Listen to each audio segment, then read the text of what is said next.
السلام علیکم ورحمۃ اللہ وبرکاتہ، میرے پیارے اسلامی بھائیوں اور بہنوں، جیسا کہ آپ لوگوں نے دیکھا ہی ہوگا کہ ہمارے یہاں کے کتنے حالات خراب ہوتے جا رہے ہیں، دن بہ دن حالات بگڑ رہے ہیں۔ اب اس میں جو مفتی سلمان اظہری صاحب ہیں، ان کو بھی اب ہو سکتا ہے کہ الیکشن کے بعد ہی ان کو ضمانت ملے، ابھی ان کو بیل نہیں مل سکتی ہے، کیونکہ جو ان پر کیس لگے تھے اس سارے کیسز پر پہلے انہیں بیل مل گئی تھی، لیکن جوناگڑھ پولیس نے کیا کیا تھا، ان پر پاسا ایکٹ لگا دیا تھا۔ اب پاسا ایکٹ میں کیا ہوتا ہے؟ Prevention of anti social activity act. اس ایکٹ کے تحت وہ لوگ آتے ہیں جو بوٹ لیگرز ہوں، خطرناک ویکتی ہوں، ڈرگس ڈیلر، تسکری، سمپتی ہڑپنے وغیرہ کا کام کرتے ہیں۔ اسی میں سیکشن 3 کے اندر لکھا ہے، قانون ویوستھا بنائے رکھنے کے لیے سرکار کسی کو بھی حراست میں لے سکتی ہے، اور اسی کے تحت مفتی سلمان اظہری صاحب کو گرفتار کر لیا گیا تھا دوبارہ، کیونکہ اگر مفتی سلمان اظہری صاحب باہر آئیں گے،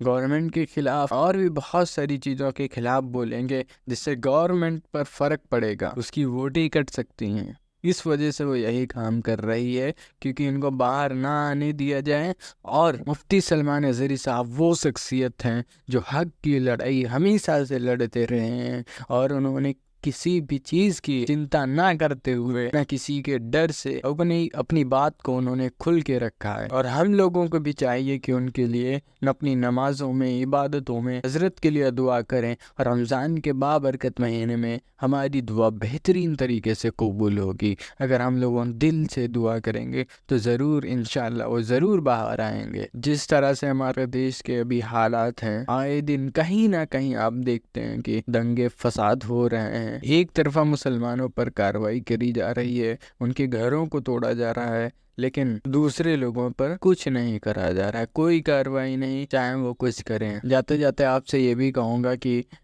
فلسطینیوں کے لیے آپ لوگ دل سے ان لوگوں کے لیے بھی دعا کریے، کیونکہ وہاں کے بھی حالات آپ لوگ دیکھ رہے ہیں کہ کس طرح سے ہیں، بہت ہی برے حالات ہیں وہاں پر، آپ لوگ دل سے دعا کریے۔